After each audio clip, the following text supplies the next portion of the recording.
வணக்கம். செல்வகுமாரின் 2024 டிசம்பர் 9 திங்கட்கிழமை அதிகாலை நிலவர முன்னெச்சரிக்கை ஆலோசனைகள் விவசாயிகளுக்கும் பொதுமக்களுக்கும். அதாவது டிசம்பர் 11ஆம் தேதியிலிருந்து 31ஆம் தேதி வரை அடுத்தடுத்த 4 நிகழ்வுகள் தமிழ்நாட்டில் நிறைய மழை பொழிவை கொடுக்க போகிற காரணத்தினாலே அடுத்தடுத்த நிகழ்வுகள் ஒரு நாள் அல்லது அரை நாள் அல்லது ஒன்றரை நாள் இடைவெளியில் அடுத்தடுத்த நிகழ்வுகள் மழை பொழிவை தர இருக்கிற காரணத்தினாலே எடுக்க வேண்டிய முன்னெச்சரிக்கை என்ன? மழை இல்லாதவர்கள் மழை பெய்யுமா என்று வினா எழுப்பிக் கொண்டிருக்கிற நேரத்தில் அவர்களுக்கு ஆறுதல் அளிக்கவும் இந்த தகவலை பகிர்கிறேன். அதிகாரப்பூர்வ வானிலை அறிக்கைக்கும் இந்திய வானிலை ஆராய்ச்சித்துறை அறிக்கையை பார்க்கவும். தற்பொழுது வங்கக்கடலிலே உருவாகி இருக்கக்கூடிய காற்றழுத்த தாழ்வு பகுதி கண்டிப்பாக நன்கமைந்த காற்றழுத்த தாழ்வு பகுதியாக தீவிரமடைந்து தமிழ்நாட்டின் கரையை நெருங்கி வட மாவட்டங்கள், வடகடலோர மாவட்டங்கள், டெல்டா மாவட்டங்கள் வரக்கூடிய 11, 12 தேதிகளில் மழைப்பொழிவை கொடுத்து பிறகு 13, 14 தேதிகளில் மேற்கு தொடர்ச்சி மலை மாவட்டங்கள், தென் மாவட்டங்களுக்கு மழைப்பொழிவை கொடுத்து அரபிக்கடல் நோக்கி விலகி இருக்கிறது. அந்த நிகழ்வு வட இலங்கை மற்றும் டெல்டா மாவட்டங்களுக்கு இடையே பாக் ஜலசிந்தி பகுதிகளுக்கு அருகே பாக் ஜலசிந்தி பகுதியில் அமையும் என்பதனால, டெல்டா அருகே அமையும் என்பதனால நிறைய மழைப்பொழிவை டெல்டாவிற்கும் வடகடலோர மாவட்டங்களுக்கும் கொடுக்கும் என்பதில் மாற்றமில்லை. அடுத்தபடியாக 16ஆம் தேதியிலிருந்து 21ஆம் தேதி வரை அடுத்த நிகழ்வு அது காற்றழுத்த தாழ்வு மண்டலமாகவே வந்து கரையோரமாக ஆழ்ந்த காற்றழுத்த தாழ்வு மண்டலமாக மாறி தமிழ்நாடு கடந்த அரபிக்கடலுக்கு மத்திய மாவட்டங்கள் வழியாக பயணிக்கும் என்பதனால அதுவும் வடகடலோர மாவட்டங்கள், வட உள் மாவட்டங்கள், டெல்டா மாவட்டங்கள் என்று படிப்படியாக தென் மாவட்டங்கள், தென்கடலோர மாவட்டங்கள், உள் மாவட்டங்கள், மேற்கு தொடர்ச்சி மலை மாவட்டங்கள் என்று முதல் நிகழ்வை விட இரண்டாவது நிகழ்வு அதீத மழைப்பொழிவு, அதிக மழைப்பொழிவு, நிறைய மழைப்பொழிவு 70% மாவட்டங்கள், 75% மாவட்டங்களுக்கு மேல் சற்று பாதிக்கும் மழைப்பொழிவெல்லாம் கொடுக்க வாய்ப்பு இருக்கிறது. மூன்றாவது நிகழ்வு 21ஆம் தேதியிலிருந்து 25ஆம் தேதி இடைப்பட்ட நாட்களிலே அது காற்று பாதிப்பு இல்லாத பெயர் கொண்ட சக்தி என்ற பெயர் கொண்ட ஒரு புயலாக இருக்கலாம். அது கண்டிப்பாக அதுவும் டெல்டா மாவட்டங்கள் மற்றும் இலங்கை இடைப்பட்ட பகுதி பாக் ஜலசிந்தி பகுதி வழியாக நகரும். இதுவும் அனைத்து மாவட்டங்களுக்கும் மழை பொழிவை கொடுக்கும். அடுத்தபடியாக மாத இறுதியில் 26லேருந்து 30ஆம் தேதி வரை வட இலங்கை அல்லது மத்திய இலங்கை கடந்து மன்னார் வளைகுடா போய் தென் மாவட்டங்கள் கடந்து அரபிக்கடல் போகக்கூடிய நிகழ்வு அதுவும் நிறைய மழைப்பொழிவை அனைத்து மாவட்டங்களுக்கு கொடுக்கும். ஆக முதல் 2, 3 நிகழ்வுகள் வட மாவட்டங்களுக்கும் வடகடலோரத்திற்கும் டெல்டா மாவட்டங்களுக்கும் நிறைய மழைப்பொழிவை கொடுக்கும். ஏற்கனவே வெள்ளம் பாதித்த மாவட்டங்களுக்கு மீண்டும் மழைப்பொழிவை கொடுக்கும் பொழுது கொஞ்சம் அச்சூறு உணர்வு ஏற்படுத்தும். ஆனால் அடுத்தடுத்த நிகழ்வுகள் அதிகமாக தென் மாவட்டங்கள், டெல்டா மாவட்டங்களுக்கு தான் இருக்கும். ஆனால் 4 நிகழ்வாலும் டெல்டா மாவட்டங்களுக்கு மழை உண்டு, 4 நிகழ்வாலும் தென் மாவட்டங்கள், மேற்கு தொடர்ச்சி மழை உண்டு. ஆனால் வடக்கே எட்டி பிடித்து மழைப்பொழிவை கொடுக்கக்கூடிய 2 நிகழ்வு கண்டிப்பாக அது 3 நிகழ்வுக்கு மழைப்பொழிவை கொடுப்பதற்கு சாதகம், சென்னை திருவள்ளூர் வரைக்கும். ஆகவே தொடர்ந்து முன்னெச்சரிக்கை என்ன எடுக்க வேண்டும் என்பதற்கான ஆய்வறிக்கை. பொதுவாக வானிலை ஆய்வு நிறுவனம் இன்னும் முதல் நிகழ்வோட ஒரு காற்றழுத்த தாழ்வு பகுதி என்று ஒரு பெயரளவில் மட்டும் அறிவித்திருக்கிறார்கள். வரக்கூடிய மணி நேரங்களில் அது இன்றைக்கு மதிய மாலையில் அது வேல்மார்க் லோ ப்ரெஷராக உருவாயிட்டு கனமழை பொழிவை கொடுக்கும் என்று உச்சபட்ச எச்சரிக்கை கொடுக்கும் வகையில் ஒரு எச்சரிக்கை வரும். அப்பொழுது கொஞ்சம் அலர்ட் ஆவாங்க மக்கள். இருந்தாலும் அடுத்தடுத்த நிகழ்வுகள் ஒன்றன் பின் ஒன்றாக வர இருக்கிற காரணத்தினால நமக்கு இன்றைக்கு நாளைக்கு கிடைக்கக்கூடிய அந்த வாய்ப்பு என்பது ஒரு வசதியான ஒரு வாய்ப்பாக இருக்குமா என்பது தெரியவில்லை. நமக்கு என்ன முன்னெச்சரிக்கை எடுக்கணும் என்பதை நாம் முதல்ல பார்ப்போம். 1, வடிகால் வசதிகளை சீர் செய்து கொள்ளுங்கள். முதல்ல வடிகால் வசதியை நீங்கள் நிறைய இடத்துல ஆக்கிரமித்து வைத்திருக்கிறீர்கள். மனசாட்சி வைத்து சொல்லுங்கள். மனசாட்சி என்பது வேண்டும். என் இல்லத்தின் சுற்றுப்புறத்தில் நான் எந்த வடிகால்களையும் நான் ஆக்கிரமிப்பு செய்யவில்லை, ஆக்கிரமிப்பை செய்ய விடாமல் தடுத்து வைத்து கொண்டிருக்கிறேன். காரணம், வடிகால் அதாவது பாசன வாய்க்கால்களாக இருந்தது, இப்பொழுது வடிகாலுக்கு கூட வகை இல்லாமல் அது ஆக்கிரமிக்கப்படுகிறது. அப்படி இருக்கும் பொழுது மழைநீர்கள் வடிகால்கள் வழியாக வடிவதற்கு அது என்ன செய்யணும், வாய்ப்புகள் கிடைக்காமல் போகும். ஆகவே தயவுசெய்து நேற்று வரை நீங்கள் ஆக்கிரமித்திருந்தாலும் இன்றிலிருந்து ஆக்கிரமிக்காதீர். தயவுசெய்து மனம் விட்டு அதை விட்டு கொடுங்கள். வடிகாலை வடிய விடுவதற்காக, மழைநீர் வடிவதற்காக உங்கள் இல்லத்தில் இருக்கக்கூடிய கழிவுநீர் கூட உங்கள் வீட்டு அந்த குளிக்கும் தண்ணீர் போன்றவை தண்ணீர் கூட வடிவதற்கு வழி இல்லாமல் தேக்குகிறீர்கள்.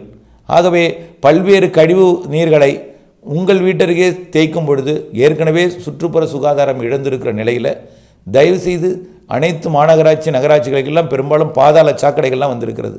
அந்த பாதாள சாக்கடைக்குள் நம்முடைய வடிகால் தண்ணீர் போய் சென்று விளம்பிற்கு வடிகால்களை விட்டு கொடுங்கள். வடிகால்களை ஆக்கிரமித்திருந்தாலும் திறந்து விடுங்கள். 1. 2. வடிகால்களில் குப்பைகளை போடாதீர். வடிகால்களில் குப்பைகளை போட்டால் என்ன ஆகும்? வடிகால்கள் அடைத்து கொள்ளும்.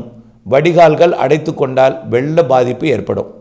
ஆகவே மாநகராட்சி, நகராட்சி, பேரூராட்சி, ஊராட்சி போன்றவற்றில் முன்கள பணியாளர்களிடம் கையில் வழங்குங்கள் குப்பைகளை.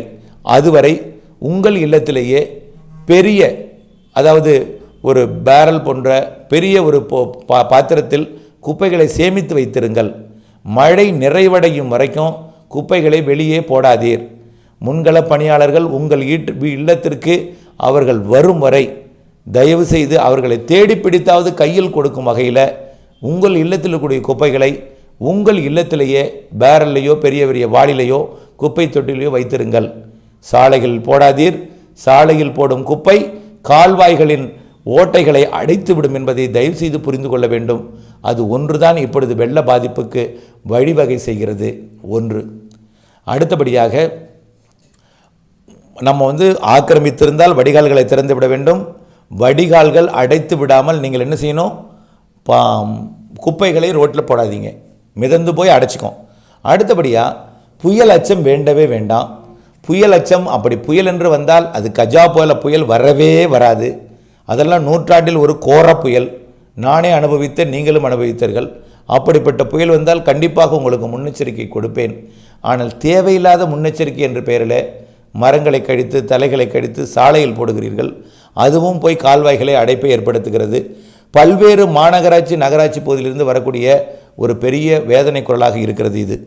தயவு செய்து உங்கள் இல்லத்திலேயே அந்த குப்பைகளை பாதுகாத்திடுங்கள். மழை நிறைவடையும் வரைக்கும் குப்பைகளை சாலையில் போடாதீர். தேவையில்லாத முன்னெச்சரிக்கை எடுக்க வேண்டாம். தேவையான முன்னெச்சரிக்கை மட்டும் நான் வழங்குகிறேன், அதை எடுத்துக்கொண்டிருங்கள். அடுத்தபடியாக உங்கள் இல்லம் எப்படிப்பட்ட இடத்துல இருக்குங்கிறது எனக்கும் தெரியாது, அரசுக்கும் தெரியாது. அது உங்களுக்கு தான் தெரியும். நீங்கள் பலர் பக்காவாக பிளாட் நல்ல ஒரு மேடான பகுதியில் வீடெல்லாம் கட்டியிருக்கீங்க. சில பேர் வடிகால்கள் வசதி சரியில்லாத காரணத்தினால உடைப்பெடுத்து மூழ்கக்கூடிய அபாயம் உள்ள இடத்துல பிளாட் போட்டிருக்காங்க. அப்போ அது எப்படி ஆகும்? மூழ்கும் இடத்துல பிளாட் போட்டால் அது மூழ்க தான் செய்யும். ஆக நீர் வழித்தடங்களில் பிளாட்டுகள் இருக்கிறது. ஆகவே அவர்களுக்கு நீங்கள் முன்னெச்சரிக்கை எடுத்துக்கொள்ள வேண்டும். மழைநீர் அதிகமாக வரும்பொழுது ஆறுகளில் கண்டிப்பாக ஒரு எறும்பு ஓட்டை இருந்தால் போதும், ஒரு எலி வலை இருந்தால் போதும், அதிலிருந்து வரக்கூடிய சிறிய நீர் பெரிய உடைப்பை ஏற்படுத்திவிடும். அது தாழ்வான பகுதிகளுக்கு தான் தண்ணீர் போகும். எப்பொழுதுமே விழிப்புடன் இருக்க வேண்டும்.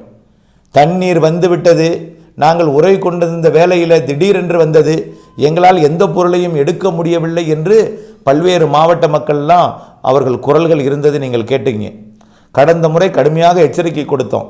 நானே அது பீதியாகி விடக்கூடாது என்பதற்கு நீங்கள்லாம் ஏதாவது சொன்னால் உடனே சூப்பர் மார்க்கெட்டு போய் எல்லா பொருளையும் வாங்கிட்டு வந்துடுறீங்க. இந்த மாதிரி வேலையெல்லாம் செய்யாமல் தேவையான முன்னெச்சரிக்கை மட்டும் எடுத்து ஆகவே இருக்கணும்.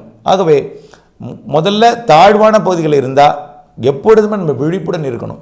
ஒருவேளை மழை அதிகமாக பெய்தால், நம்ம அருகே நீர் சூழ்ந்தால் அடுத்த கட்ட நடவடிக்கை என்ன என்பதையாவது யோசித்து உட்கார்ந்துருக்கணும், யோசித்து இருக்க வேண்டும். அப்படித்தான் நான் சொல்கிறேன், புரியுதுங்களா? உடனடியாக இன்றைக்கே நீங்கள் களத்தில் இருங்கன்னு சொல்லலை. ஆனால் மழை வாய்ப்பு அடுத்தடுத்த நிகழ்வுகளால் நிறைய இருக்கிறது என்கின்ற வார்த்தையை மட்டும்தான் உங்களுக்கு சொல்லிகிட்டே இருக்கேன், புரியுதுங்களா? அடுத்தபடியாக எல்லா மாவட்டங்களுக்குமே, ஏற்கனவே வெள்ளம் பாதித்த மாவட்டங்களுக்கும் பாதிக்காத மாவட்டங்களுக்கும் 1 சென்டிமீட்டர் மழை பெய்யாதான்னு கேட்குறாங்க. நானே பல மாவட்டங்களில் கரைகள் உடைக்க, ஏரிகள் நிரம்ப கரைகள் உடைக்க வாய்ப்பு இருக்கிறதுன்னு சொல்லிகிட்டு இருக்கேன். மழை பெய்யுமான்னு கேட்கும் பொழுது வேதனை அளிக்கிறது வேண்டாம், அதோடு நிறுத்திக்கிங்க, பொறுமையாக இருங்க. மாத இறுதி வரைக்கும் நிறைய மழை இருக்குது. அடுத்தபடியாக வடிகால் வாய்க்காலுக்கு அடுத்தபடியாக குப்பைகளை போடுறது, அடுத்தபடியாக போடக்கூடாது. அடுத்தபடியாக தேவையான முன்னெச்சரிக்கை, தாழ்வான பகுதிகளை சிந்தித்து நீங்கள் முன்னெச்சரிக்கையுடன் இருக்கணும். அடுத்தபடியாக கால்நடைகள், ஆடு, மாடு, எருமை, பசு, மேலும் உங்களுடைய எல்லா செல்ல பிராணிகளும், நாய்க்குட்டிகள், ஒரு இந்த பூமியில் எந்த உயிரும் பிறப்பதற்கு முன் நாம் தடை செய்யலாம். ஆனால் பிறந்து விட்டால் அந்த உயிர் துடிக்கக்கூடாது. அந்த உயிர் இன்புற்று வாழ வேண்டும். ஒரு உயிருக்கு நாம் கொடுக்கக்கூடிய ஒரு மகிழ்ச்சி என்பது இந்த இறைவனுக்கு செய்யக்கூடிய செயல். ஒரு உயிர் துடித்தால் இறைவனுக்கு நாம், அதாவது நம்முடைய வருங்கால சந்ததியினருக்கு நாம் கொடுக்கக்கூடிய ஒரு பாவ செயலாக நீங்கள் எடுத்துக்கொள்ள வேண்டும். ஆகையின் காரணமாக கண்டிப்பாக இவையெல்லாம் நம்ம எதற்கு இதெல்லாம் சொல்கிறோம்னா, மனசாட்சி நாம் அதுக்கு இடம் கொடுக்கக்கூடாது. உயிர்கள் துடித்தால் அதற்கு நாம் காப்பாற்றுவதற்கு நாம் முன்னெச்சரிக்கையுடன் எடுக்கணும். இதற்கு நீங்கள் எதற்கு உயிர்களை துடிக்க விட வேண்டும்? கால்வாய்கள் கரையில் எதற்கு நாம் மாடுகளை கட்ட வேண்டும், ஆடுகளை கட்ட வேண்டும், கோழிகளை கட்ட வேண்டும்? ஆகவே முன்னெச்சரிக்கையுடன் இருக்க வேண்டும். தாழ்வான பகுதியில் கொண்டு போய் ஆடு மாடுகளை கட்ட வேண்டாம்.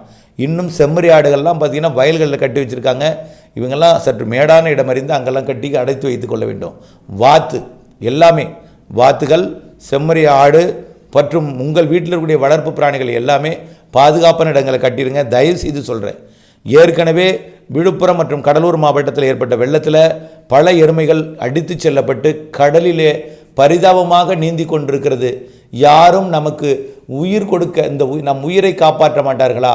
நம்மை அதாவது அது அந்த இறுதி மூச்சு வரை விட முடியாமல், இறுதி மூச்சை விட்டு விடாமல் அந்த கடல் அலையிலும் தலையை தூக்கி கொண்டு மூக்கிலே நீர் நுழைந்து விடாமல் அதை வானத்தை பார்த்து கொண்டு மிதந்து கொண்டிருப்பதை பார்க்கும் பொழுது வேதனை அளிக்கிறது.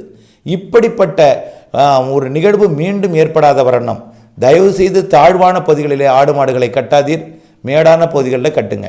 தயவு செய்து கொஞ்சம் புரிஞ்சுக்குங்க. அதுதான் நம்மளுக்கு ரொம்ப ரொம்ப ரொம்ப முக்கியம். ஆகவே கண்டிப்பாக அடுத்தடுத்த நிகழ்வுகள் டெல்டா மாவட்டங்கள், வடகடலோர மாவட்டங்கள் என்று மழைப்பொழிவை தொடக்கி அனைத்து மாவட்டங்களுக்கும் மழைப்பொழிவை கொடுக்கும். முதல் நிகழ்வை விட இரண்டாவது நிகழ்வு தீவிரமாக இருக்கும், இரண்டாவது நிகழ்வை விட மூன்றாவது நிகழ்வு தீவிரமாக இருக்கும் என்பதனால நிறைய மழைப்பொழிவை கொடுக்கும் நிகழ்வு என்பதையும் மனதில் கொண்டு முன்னெச்சரிக்கையுடன் இருக்கணும். இதில் அச்சமோ பீதியோ கொள்ள தேவையில்லை.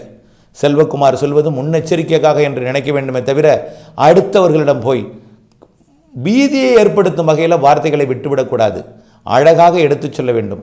மழை இருக்கான், தாழ்வான பகுதிகளில் இருப்பவங்க கொஞ்சம் முன்னெச்சரிக்கையாக இருக்கணும்னு சொல்லியிருக்கிறாங்க, நீங்கள் தாழ்வான பகுதிகளெல்லாம் கொஞ்சம் பார்த்துக்குங்க அப்படின்னு மட்டும்தான் சொல்லணுமே தவிர பீதியை ஏற்படுத்தணும்னு சொல்லக்கூடாது. அதே போல் புயல்னு மொட்டையாக சொல்லக்கூடாது. புயல் கிடையாது.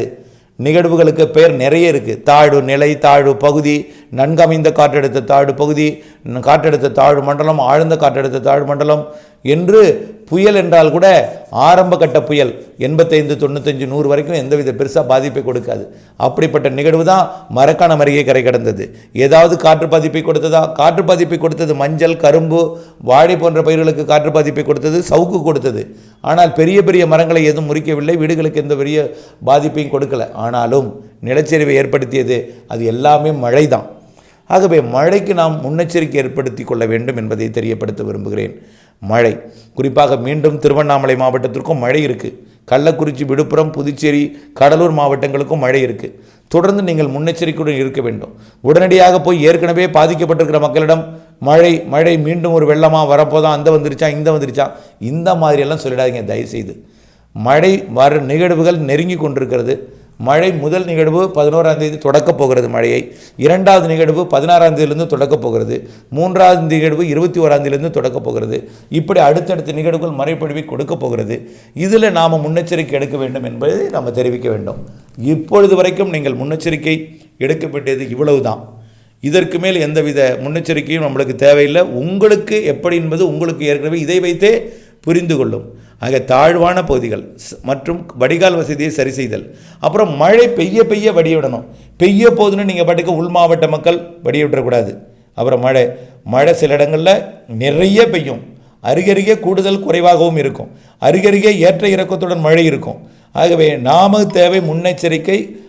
ஏரி குளங்களின் கரைகளை பலப்படுத்துதல், முதல்ல கரைகளை பலப்படுத்துதல், விழிப்புடன் இருத்தல். இதுதான் நாம் முன்னெச்சரிக்கையுடன் இருப்போம் என்பதற்கு. முன்னெச்சரிக்கையுடன் இருந்தால் பாதிப்புகளை குறைக்கலாம்.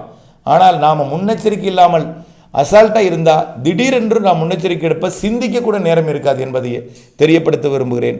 இந்த வார்த்தை உங்களுக்கு அச்ச உணர்வை ஏற்படுத்தக்கூடாது, முன் எச்சரிக்கைக்காக மட்டுமே என்பதை மீண்டும் மீண்டும் மீண்டும் மீண்டும் தெரியப்படுத்துகிறேன். தயவு செய்து அடுத்தவர்களுக்கு முன்னெச்சரிக்கை என்பதை, மழை வரப்போகிறது என்பதையும் ஆனால் இன்னும் வரவில்லை என்பதையும் வர வாய்ப்பு இருக்கிறது என்பதையும் அவர்களுக்கு எடுத்து கூறி பதட்டமில்லாமல் நிதானமாக சிந்தித்து செயல்பட்டு கொண்டிருங்கள் என்று கேட்டுக்கொள்கிறேன். நன்றி.